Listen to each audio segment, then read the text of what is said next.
Welcome back to the VST channel. This is the Samsung Galaxy S24 Ultra, and this here is the new fluid effect from Wonderland. So if you want to check how you can achieve this, just watch my latest short. It's very beautiful. It allows you to transition between the always on wallpaper and the lock screen wallpaper by using this fluid effect, and you can achieve some very nice effects. But you're not here for this. This video is about the shadow lock, and I'm going to try to explain to you what is this, what is the issue, and try to offer you a very simple fix. Now, of course, I didn't really come to this idea just at random. There are plenty of articles out there that will tell you that the S24 Ultra is just a perfect phone if you are not taking photos of moving kids, moving pets, babies walking around, and just really a lot of things with motion. And the reason for this is that every time you want to try to capture your kid moving, or your baby playing on the playground, or just, like a person driving the bicycle, yes, every time there is some motion involved, you will or you might end up with a blurry photo. And this is very much frustrating, specifically when you're coming from, let's say, a Pixel or a 9 phone or even a Xiaomi. Like pretty much all the other phones don't really have this issue, or it's not so big. So recently I've read an article by Rita from the Android Authority, and she's been testing the S24 Ultra. Terrible camera shadow lock, and she thinks she found a fix, and actually this fix really works just to some extent. That's a very interesting article. She's comparing the S24 Ultra with a Pixel, just shooting the same pictures and trying to understand really what the issue is, and of course trying to implement some corrective measures. Now, the thing with shutter speed and S24 Ultra is, let me show you guys. You have to know that when you open the camera of every Samsung phone, specifically the S series, guys, you will not really be taking a picture the moment you just hit this white button. Let me show you why. Because the moment you press it and then you remove your finger, this is when the photo happens. And this here is for a reason. Why?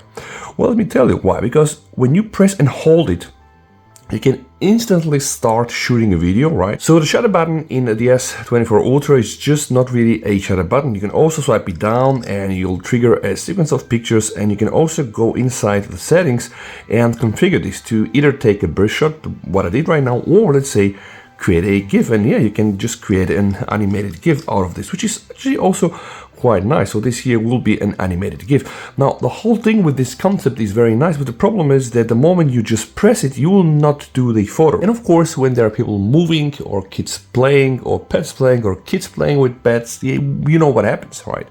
So in this very nice article by Rita, she's testing one of the settings inside Camera Assistant that kind of deals with this, but I do believe that I have an even better fix, and of course I'm going to show you some proof and some photos. So the problem, according to Rita, is that the Samsung phones capture photos when you take your finger off the shutter, not when you put it on. And I agree, there is also of course a fix Samsung themselves provided this, but there is also something else happening, guys, because every time you do make a picture, right, the phone should just analyze what happens to the viewfinder, and if motion is really a lot or high, right, it should be able to adjust the shutter speed of the photo themselves. Because remember, guys, the shutter speed is just one of the very important side of the so-called exposure, or like photo triangle. So we basically have these three main parameters to control. One is the aperture, like really tell the phone or tell the camera like how much light we want to let in, starting with an aperture of f1.4, which is really a very big one. So you can just see a lot of light will go on, it's very open, and it has a shallow depth of field, going to f16, which on the contrary has a deep depth of field that really will not leave a lot of light in. Then we have the ISO going from 100, right, which is not really a lot, to thousands, like 12, 16 thousands, and of course this has to do with the sensitivity and also with the grain and noise. Like the less ISO you use, less grain. The more ISO you put, will have more grain, more noise. And again, noise isn't that bad all the time. And guys, then we do also have the shutter speed, which is actually quite important. And you can see, like if we are using something like 1/8, we're going to have motion blur, like people running will be displayed like this. If we want to really capture crisp photos of, let's say, people playing tennis, well, we have to use higher speeds. And in this video, the shutter will be very important. Now, going back to Rita's discovery, something that has been there since a lot of time, if you go inside the camera settings, right, and if you go to the camera assistant, there is something called the quick tap shutter. Now, this is very important, guys. This fixes a lot of the issues, but not all. It allows you to take pictures as soon as you touch the shutter. An extra picture will also be taken when you swipe or hold the shutter, which is actually quite nice. So let me just show. Right now with this setting on, the moment I touch the shutter, see, immediately I will produce a picture, right? If I swipe it, I can do the same other stuff that I had there. And then again, according to what Rita has tested, this really has some nice positive effects because it will reduce the time you require or the phone require to really take the picture. She also compared this with a Pixel. Also some timings are there. But guys, this doesn't really solve the thing completely. But I do believe that I really have a far easier fix, right? Now, you will want to leave this on, but my fix is just something totally else. And of course, it plays with the shutter. So go inside your photo, right? Go down to the Pro, right? This is the Pro camera. In the Pro camera, guys, you know you have the options to pretty much manipulate all the settings. So let's say right now I can manipulate the ISO. I will leave that on auto most of the time. Then of course you have the EV, the exposure, focus, you have the white balance. Now the only setting you want to play with is the speed. But again, this will require a lot of light, so this will work perfectly if you're outside, right? And just shooting your kids, pets, whatever, or just random people. And I'm gonna show you. So what you need to do, guys, go inside the shutter speed and just go to the very, very left part. So using really the fast shutter, which is 1/1200.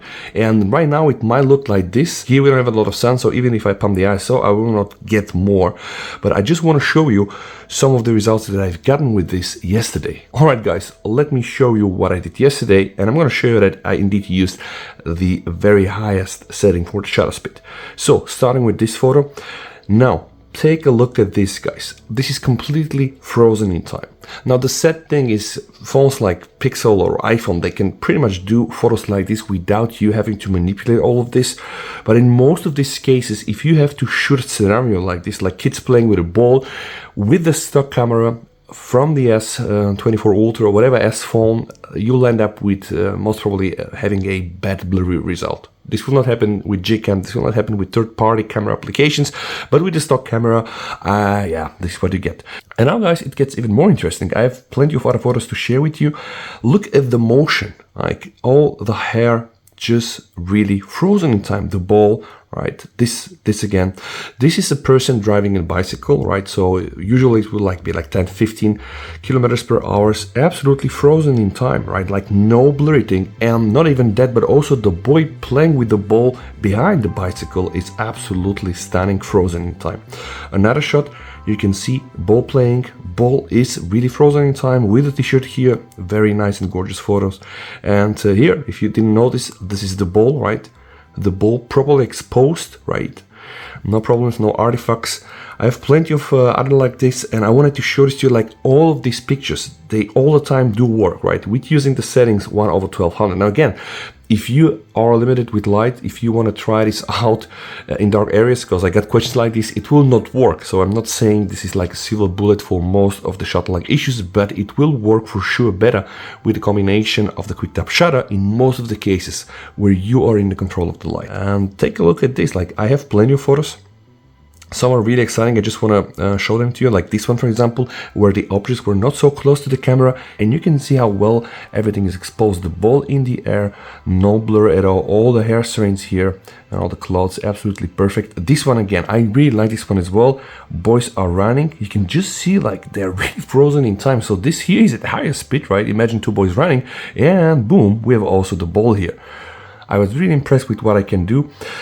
This is also a very nice example, like somebody take the ball and just put it there, absolutely frozen in time. Again, I have been using here, it's only main camera, guys, but I also tested this with the 3x and the 5x, and I'm gonna show this to you, so pay attention, right? This one as well, you can just see no motion blur at all. Again, people just driving bicycles, everything properly exposed, like it seems that they really stopped. Here again, take a look at this, guys.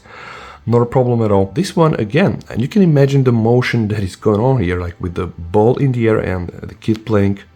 Okay, more. This is now interesting because I just wanted the guys to jump for the test, right? And you can see there are some areas that are not so properly exposed. We don't really care about this. What we care is that there is absolutely no motion blur at all, and everything pretty much really just frozen in time. This is also very cool. Right, ball on the head. This is cool again.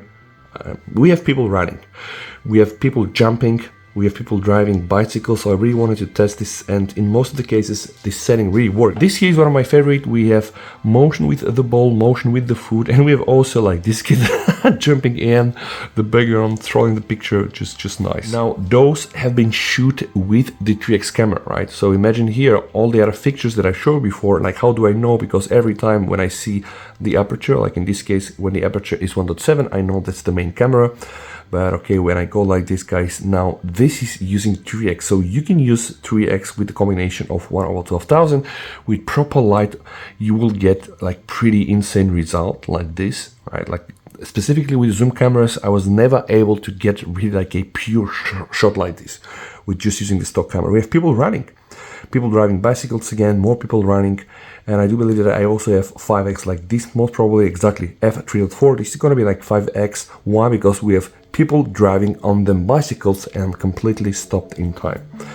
So again, guys, I'm not saying that this is going to be really a silver bullet for most of your scenario, but if you want to take pictures like this when you are there outside in the pure good weather, pure sun, right? And if you're willing to take a bit of an exposure like this, but still make sure that everything is running correctly, then why not? Again, people running, most of the times these shots like this is an 5x shot. This is not something that will be a complete fix, but with the combination of a quick tap shutter and with using very short shutter speed, you'll be able to finally get something like this. Now without light it's a whole different story. There you have to compromise a bit, but you can still use the Pro mode to manually adjust the shutter speed, guys. So if in this case, like right now I don't really have a lot of light, maybe I can just go and use something like this. Like you have to do some compromises, but it's really a good way for you to try to get nice pictures when you have moving elements and you're outside there with a lot of light. Thank you so much for watching. VST over and bye.